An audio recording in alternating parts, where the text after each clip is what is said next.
Welcome back. The latest story in our Hidden History series. While many of the original African American communities in Loudoun County have started to diminish, their history has not been lost. WDVM's Bria Lloyd reports on how the descendants of these settlements are keeping them alive.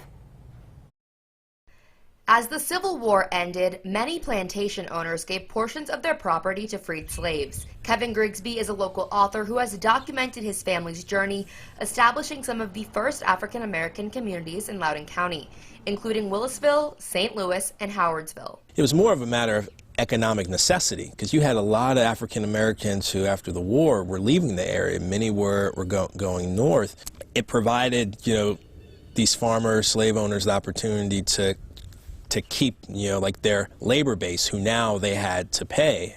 Turnertown is another community that still exists today. It is owned and operated by the Lloyd family. I think if you total up all of the acreage here, you'd only have about 20 acres of land divided amongst 5 or 6 families. The foundation of this Turnertown home is still standing and has been since the 1800s. There's a date etched into a cornerstone, and it's hard to make out the exact date, but it's 1870 something. Arthur's great-great-grandparents, Armstead and Henrietta Turner, moved into the home after becoming freed slaves.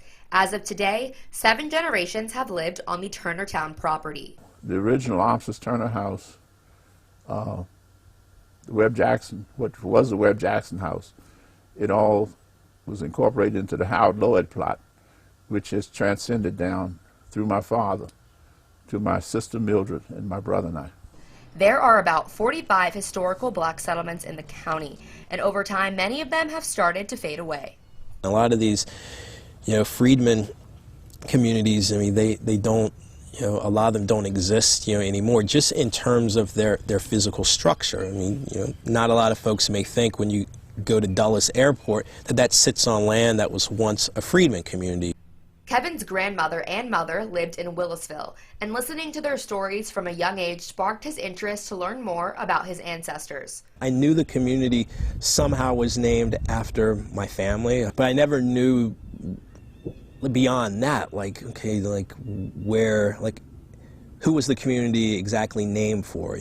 Through his research, he learned that Willisville was named after Hinton Willis, a freed slave who retrieved his wife and children from slavery to start a settlement of their own.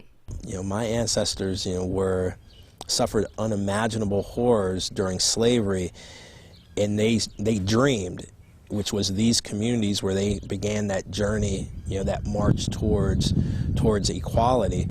Reporting for WDVM 25's Hidden History, I'm Bria Lloyd.